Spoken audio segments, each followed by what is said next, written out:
কালো ব্যাজ লাগিয়ে চন্দনা বাউরির পদত্যাগের দাবিতে প্রতিবাদ ইন্দাস ব্লকের আশা কর্মীদের। সম্প্রতি সামাজিক মাধ্যমে একটি ভিডিও ভাইরাল হয়েছে। সেখানে দেখা যায় শালতোড়ার বিধায়িকা চন্দনা বাউরি এক আশা কর্মীকে ধমক দিচ্ছেন এবং তাদের চোর বলে আখ্যা দিচ্ছেন এবং চুরি করে চাকরি পেয়েছে এমনটাই মন্তব্য করেন। এই ঘটনা নিয়ে রীতিমতো ক্ষোভে ফুঁসছে আশা কর্মীরা। এরই মাঝে গত ৩রা আগস্ট বাঁকুড়া জেলার গঙ্গাজল ঘাটিতে হৃদরোগে আক্রান্ত হয়ে রুম্পা মঞ্চল নামের এক আশা কর্মীর মৃত্যু হয়। অন্যান্য আশা কর্মীদের দাবি সরকার তাদের যা কাজ সেই কাজের বাইরেও অন্যান্য কাজ দিচ্ছে কোনো রকমের ট্রেনিং ছাড়াই, যার ফলে অতিরিক্ত মানসিক প্রেসারে তার মৃত্যু হয়েছে। যার ফলে আজ ইন্দাস ব্লকের সমস্ত আশাকর্মীরা কালো ব্যাজ লাগিয়ে হাতে প্লাকার্ড নিয়ে সমষ্টি উন্নয়ন দপ্তরের গেটের সামনে অবস্থান বিক্ষোভ করেন। অফিসের সামনে মৃত আশাকর্মীর প্রতিকৃতিতে মাটিতে বসে বিক্ষোভ দেখাতে থাকেন।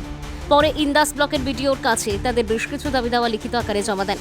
আন্দোলনরত আশাকর্মীদের দাবি, বিধায়িকা চন্দনা বাউরি আশাকর্মীদের চোর বলেছেন। বিধায়িকাকে প্রমাণ করতে হবে আশাকর্মীরা কোথায় কিভাবে চুরি করেছে, আর প্রমাণ দিতে না পারলে তার এই কথা প্রত্যাহার করতে হবে। না হলে আগামী দিনে আরো বৃহত্তর আন্দোলনের পথে নামবেন আশাকর্মীরা, ঠিক এমনটাই হুঁশিয়ারি দিয়েছেন তারা। মূলত কি দাবি নিয়ে আপনারা প্রতিবাদ জানালেন, কেন করলেন এই প্রতিবাদ? আমরা আশা পশ্চিমবঙ্গের আমরা ইন্দাস ব্লকের আশা।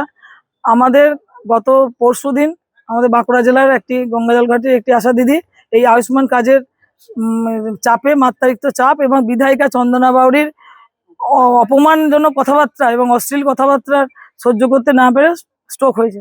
তো এরকম ভাবে আমরা আমাদের কাজ করতে গিয়ে দেখছি আমাদের সবাইকেই এই ধরনের নানা অপমানজনক পরিস্থিতিতে পড়তে হচ্ছে।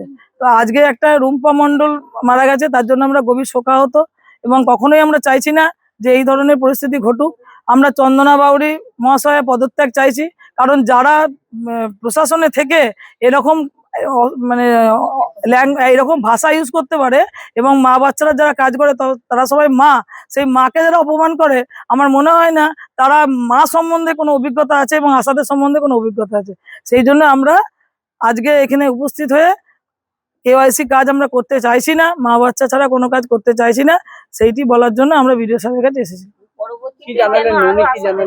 আমরা একটা কথাই বলেছি যে আমাদের 5,000 টাকা মাইনে বাড়ানো হয়েছে, সেটা বড় কথা নয়। মাননীয় মুখ্যমন্ত্রী এবং মাননীয় স্বাস্থ্যমন্ত্রী আমাদেরকে অনেক সম্মান দিয়েছেন।